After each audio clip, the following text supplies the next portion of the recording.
ओम नमः शिवाय। नमस्कार दोस्तों, स्वागत है आप सभी का आपके अपने यूट्यूब चैनल खुशहाल ज़िंदगी में। दोस्तों, सबसे पहले आप सभी को श्रावण की बहुत सारी शुभकामनाएं। श्रावण के महीने की शुरुआत आप जिस भी मनोकामना के साथ कर रहे हैं, महादेव की कृपा से आपकी वो सभी मनोकामनाएं पूर्ण हो।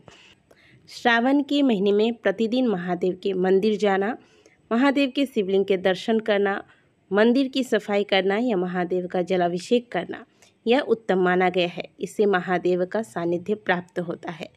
लेकिन आज के वीडियो में मैं आपके साथ एक ऐसा उपाय शेयर करने वाली हूँ जिसमें यदि आपके घर के आसपास शिवालय नहीं है, यानी कि मंदिर बहुत दूर है यदि और प्रतिदिन जाना संभव नहीं है, या फिर आपके घर में शिवलिंग नहीं है, या फिर आप घर में ऐसी स्थिति नहीं है कि प्रतिदिन आप पार्थिव शिवलिंग बनाकर पूजा पाठ इत्यादि कर पाएँ, तब ऐसे में आपको प्रतिदिन किस प्रकार से महादेव को प्रसन्न करने की कोशिश करनी चाहिए। यदि आपके घर के आसपास कोई मंदिर नहीं है और अगर मंदिर है तो बहुत दूर है, ऐसे में आप श्रावण के प्रतिदिन मंदिर नहीं जा पाएंगे, और या फिर सुबह को बहुत ज़्यादा जल्दीबाजी होता है तो ऐसे में मंदिर नहीं जा पाएंगे, तो ऐसे में आपको क्या करना चाहिए, आप श्रावण के पहले दिन से ही, और मान लीजिए श्रावण के पहले दिन अगर आप नहीं कर पाते हैं तो एक दो दिन अगर छूट जाता है तो एक दो दिन छूट जाने के बाद भी आप इस उपाय को कर सकते हैं। क्या करना है, घर के किसी भी फूल, आपने गमले में फूल लगाया है या फिर अगर घर में आपने बेल का वृक्ष लगाया हुआ है, पौधा है छोटा सा, कोई भी पौधे के या पेड़ के नीचे की मिट्टी को आप थोड़ा सा गीला कर लें और इसे आप लिंग की आकृति दे दें। यानी कि आपको शिवलिंग का निर्माण करना है, इसमें आपको जलाधारी नहीं बनाना है। इससे पहले जो मैंने आपके साथ पार्थिव शिवलिंग के पूजा की विधि शेयर की थी, उसमें हमने जलाधारी भी बनाया था और 11 छोटे छोटे शिवलिंग भी बनाए थे। लेकिन इस विधि में आपको मात्र एक शिवलिंग का आकार देना है और फिर सुंदर विधि से गाय का कच्चा दूध ले लीजिए या फिर पंचामृत एक जगह तैयार कर लीजिए, पुष्प, बेलपत्र, समी के पत्ते, भस्म, अक्षत, धूप, दीप इत्यादि सभी चीज़ों को एक साथ पहले रख लीजिएगा और इसके बाद इस शिवलिंग का निर्माण करके तुरंत वहाँ पर बैठकर इसकी पूजा कर लीजिए। 10 से 15 मिनट के अंदर सुंदर विधि से आप शिवलिंग की पूजा अर्चना करके फिर उसी गमले की मिट्टी में इसका विसर्जन कर दें।